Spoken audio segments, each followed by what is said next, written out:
Ortiz, of course, had a long run as the light heavyweight champion, and he's known for his great wrestling, conditioning, and ground and pound. Well, you know, I think it's changed a whole bunch. I mean, just in general, mixed martial arts. I know people have watched UFC, and it's on mainstream now where people understand what wrestling is, jiu-jitsu and, you know, MMA in general, and seeing it on a video game to transcend from in the cage to now inside a video game. It's just awesome to see, you know, being on the cover of the first video game to now, I think we're at UFC 10 on video games, and it's just amazing to see, man.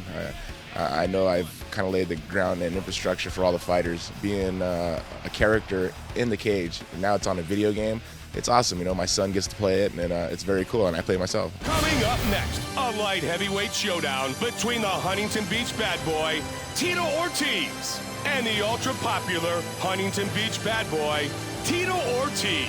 UFC Undisputed 1, there was a lot of joystick maneuvers that you had to do, that you had to master, and if you didn't do them right, you weren't doing the moves right. So it kind of got challenging, very challenging. So I kind of stepped away from it, but now the new Undisputed 3 came out, I guess they changed the joysticks a little bit easier for us who aren't masters at it yet to learn and, you know, get the configurations right. There was certainly bad intention when he throws this one.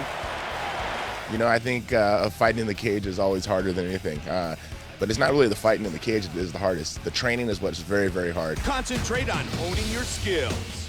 You never know what the guy is going to bring. You know, if you're set and ready for one certain type of style, then the person usually comes in with a totally different style that you expect.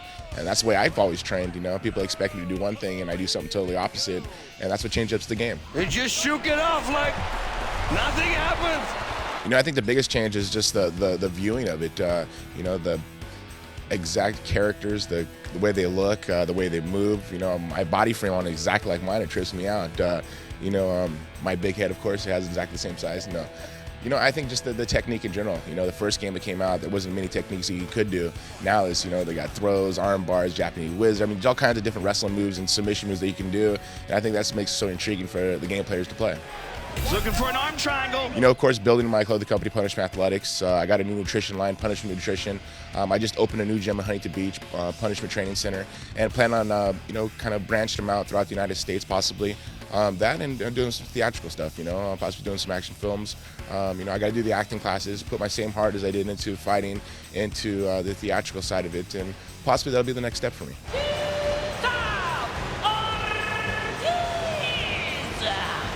I think that'd be awesome to have Connect as a UFC game. That'd be kind of crazy. You know, I don't know how you'd pull submissions off. Maybe on the ground or something. That would be pretty cool. That'd be something on a different level. He's cranking it, Mike. Well, I started playing Modern Warfare 2 when it first came out. That was back before I fought Forrest Griffin, and I've been addicted since then. And that's all I do is play Modern Warfare. Now that, you know, Black Ops came out, and now that Modern Warfare 3 come out, that's the game I really choose because it's so fast and it's just like, you know, right in your face right off the bat. Being with my family is very, very important. You know, my first 10 to 5 years of my career, I've really focused on being the world champion. And I became a world champion. I defended my world title 5 consecutive times, longer than any light heavyweight's ever done. And now it's just an opportunity to give back to my kids, man. I got a boy that's 9 that I missed his first 3 or 4 years because I was training up at Big Bear, getting ready for fights, you know, 3 or 4 times a year. Now it's just an opportunity where I have 2 twin boys who are 2.5, almost 3, and I want to be there for them. I want to make sure that they know Dad's there. And I've made my money. I've done everything I could do in mixed martial arts and the UFC. So I just think the next chapter of my life is seeing what I do for my family, of course, and find another career. Tito Ortiz with the